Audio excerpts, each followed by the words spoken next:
Tomoshabinlar, bugungi dasturimiz davomida bir-biridan iste'dodli do'stlarimiz chiqishiga guvoh bo'lyapmiz. Har bir ishtirokchining o'zini tanlagan ijod yo'li bor va ularning barchasi qalbimizga iliqlik, yuzimizga tabassum bag'ishlayapti. Yosh bo'lishiga qaramasdan katta tanlovlarda ishtirok etib, muxlislar orttirishga ulgurgan yana bir do'stimiz bor. Ularni-chi men o'zim tanishtiraman. Demak, kutib oling. Ular Namangan viloyati Kosonsoy tumanidagi 45-sonli Nurli maskan maktabi o'quvchisi. Qolaversa 4-sonli Bolalar musiqa va san'at maktabining an'anaviy xonandalik sinf o'quvchisi Bekzodbek Turdaliyev. Bekzodbekchi Xorazmda bo'lib o'tgan tanlovda Grand Prix yutib olib, Italiyaga yo'llanma olganlar. Sheruz aka, barcha yangiliklarni aytib qo'ymang, o'zlaridan ham so'raylik. Xo'p. Ustozlarni aytib olay. Xo'p. Ustozlari Arslon Sahadullayev hamda Zamira Qodirova. Bu do'stimizdan avloddan avlodga o'tib kelayotgan o'sha mashhur Namangan tanovari nomli qo'shiqni tinglaymiz. Raqsida esa Nozanin bolalar raqs dastasining qizaloqlari. Marhamat, tomosha qiling.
muassasasiga o'z minnatdorchiligimizni bildiramiz. Bayramingiz muborak bo'lsin. Qalaysiz Bekzodbek? Yaxshi.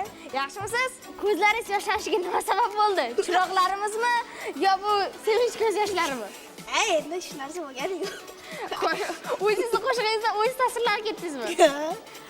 Mana shu qalb bilan musiqani his qilish deyiladi do'stlar.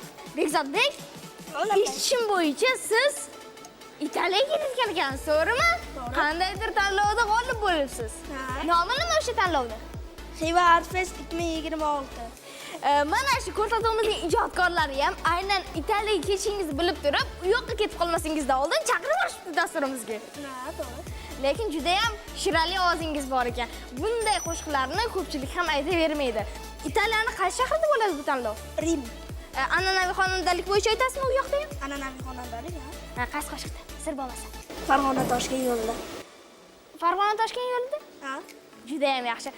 Sizni nechta bola ichidan tanlab olishdi? Meni salkam 118 ta bola ichidan tanlab olishdi. Nechta bolani tanlab olishdi? An'anaviy xonandalik yo'nalishi bo'yicha meni. Qo'yil barakalla. Haqiqatdan qaysi qo'shiqni kuyladingiz? O'sha Italiyaga ketadigan qo'shig'imni Farg'ona Toshkent yo'lidagi. Bir gap aytaymi? Namanganliklar doim o'z iste'dodli bo'ladi. To'g'rimi? To'g'ri. Namanganliklarga allangali salomlarim bo'lsin. Xo'p, endi siz ham mana shu do'stlaringizga fikrlaringizni keyin aytasiz, xo'p? Avval hakamlarimizning fikrlarini eshitishimiz kerak. Ularni kuttirib qo'ydik. Marhamat hakamlar. İlk icra etgan raqslarimdan biri ham bu Namangan tanovori bo'ladi. Bekzodbek ajoyib ijro, menga juda ham yoqdi. To'g'risi haqiqatdan ham iste'dodli ekansiz. Shuning uchun ham mana shunaqa davlatlarda bo'ladigan konkurslarda ishtirok etish baxti sizga nasib qilibdi. Iloyim jahon yulduzi bo'lishingizni tilab qolaman. Rahmat. Biz yurtimizdan ham mana shunaqa iste'dodli yoshlar butun dunyoni zabt etishini xohlagan bo'lardim. Iloyim ustozlaringizni hamma o'gitlariga quloq solgan holatda repertuarlaringizni yanada boyiting. Chunki sizda iste'dod bor, oldingizga qo'ygan maqsadlaringizga erishing. Ota-onangizga rahmat. Yana Bolajon shouda sizni kutamiz. Albatta yutuqlaringiz bilan kutamiz. Bugungi bayram sizga muborak bo'lsin. Menga juda ham yoqdi. Bekzodbek, sizni chin qalbimdan tabriklayman bugungi chiqishingiz bilan. Juda ham maromiga yetkazib kuyladingiz. Mazza qilib o'tirdik, hatto o'ynadik ham. Biz ijodingizga omad tilayman. Ilohim bunaqa qo'shiqlaringiz ko'pgina bo'lsin va keyingi safar kelganingizda bundan-da kuchliroq qo'shiqlaringizni aytib ketasiz degan umiddamiz. Sizga omad tilayman. Rahmat.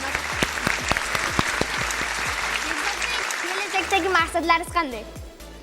Kelajakda Xudo xolasa an'anaviy xonandalik yo'nalishi bo'yicha katta professor ustoz bo'lish.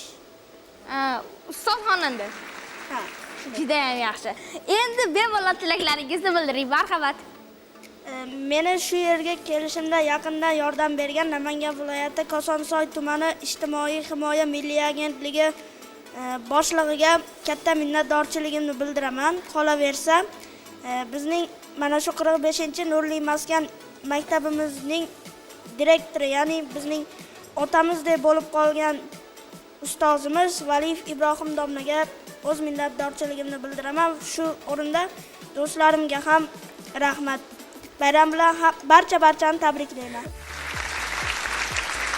Shuncha gap qayerdan kelyapti? Bekzodbek, men o'zim zo'rg'a gapiraman. Buncha qandoq zo'r bo'lasiz?